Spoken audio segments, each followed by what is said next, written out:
হযরত আনাস রাদিয়াল্লাহু তাআলা আনহু হতে বর্ণিত হাদিস, কোন মানুষ যদি দুনিয়াতে এমন কোন জায়গায় কোন আমল করে, এমন কোন পাথরের মধ্যে আমল করে যেই পাথরের কোনো জানালা নাই, কোনো দরজা নাই, একেবারে আটকানো, ওই পাথরের মধ্যেও কোন মানুষের যদি কোনো আমল থাকে, কিয়ামতের দিন সেই আমল হাজির করবে কে?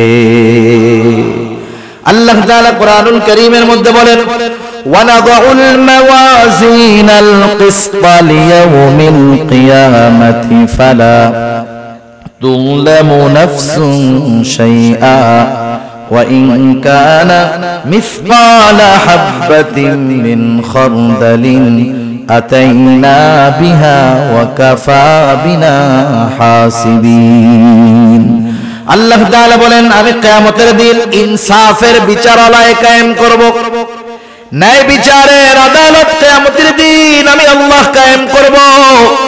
বাস্তব কথা, তিতা লাগলেও সত্য কথা, দুনিয়ার আদালতগুলোর মধ্যে ইনসাফ নাই, বেইনসাফি ভরা। এখানে যদি একটা ইনসাফ হয়, বেইনসাফি হয় হাজার হাজার, কিন্তু আল্লাহ তাআলার আদালতে কোনো বেইনসাফি নাই। আল্লাহ তাআলা বলেন, ওয়ানাদাউল মাওয়াজিনাল কিসতা লিয়াউমিল কিয়ামা। শুধু তাই না, আল্লাহ তাআলা বলেন, ফালা তুযলামু নাফসুন শাইআ। সেই দিন কারো প্রতি সামান্য কোনো জুলুমও করা হবে না। শুধু তাই না, আল্লাহ তাআলা বলেন, ওয়া ইন কানা মিসকালা হাববাতিন মিন খারদালিন আতাইনা বিহা। দুনিয়াতে যদি কেউ কোনো সরিষা দানা পরিমাণ আমল করে, আতাইনা বিহা, ওইটারও আমি হাজির করব। সুবহানাল্লাহ। আল্লাহ তাআলা বলেন, শুধু হাজির করব তা নয়, ওই আমলের ব্যাপারে হিসাবও গ্রহণ করা হবে। আল্লাহ তাআলা বলেন, এত হিসাব কে করবে? আল্লাহ জবাব দেন, কাফা বিনা হাসিবিন। হিসাব নেওয়ার জন্য আমি আল্লাহই যথেষ্ট। হযরত লোকমান সন্তানরা এই কথা শিক্ষা দিচ্ছে, বাজার তুমি হয়তো আমার সামনে পীর সাহেব হয়ে থাকবা, কিন্তু তুমি যখন রাত্রে বেলা রুমের মধ্যে দরজা আটকাইবা, ওয়াইফাই লাইনটা দিবা, গুনাহ করবা, পাপ করবা, আমার সামনে তো তোমার মতো ভালো ভদ্র আর কেউ নাই। তুমি আমার অগোচরে যায় অপরাধ করবা, গুনাহ করবা, মনে কইরো না যে আল্লাহ তাআলা দেখবে না, আল্লাহ সব দেখবে।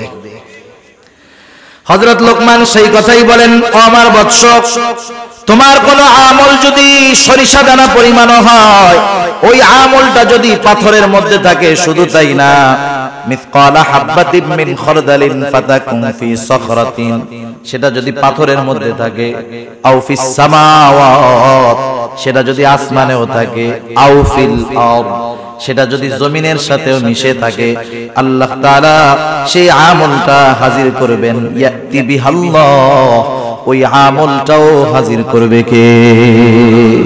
প্রত্যেকটা নবী হিকমতওয়ালা, কোনো সন্দেহ নাই, কিন্তু হযরত লুকমান আলাইহিস সালাম কেন হিকমত গ্রহণ করলেন, নবুয়ত গ্রহণ করলেন না?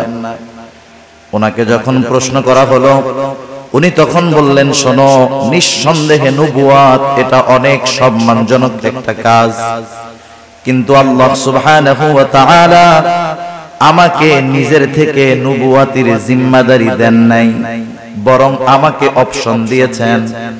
আমি চাইলে নবুয়ত গ্রহণ করতে পারি, আমি চাইলে হিকমত গ্রহণ করতে পারি।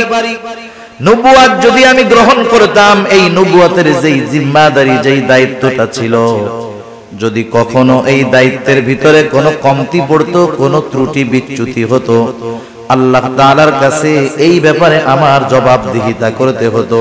কিন্তু আল্লাহ তাআলা যদি নিজ থেকে সরাসরি আমাকে নবুয়ত দান করতেন, তাহলে আমার এই নবুয়তের জিম্মাদারি পালনের সব ব্যবস্থাপনা আল্লাহ তাআলা গ্রহণ করতেন।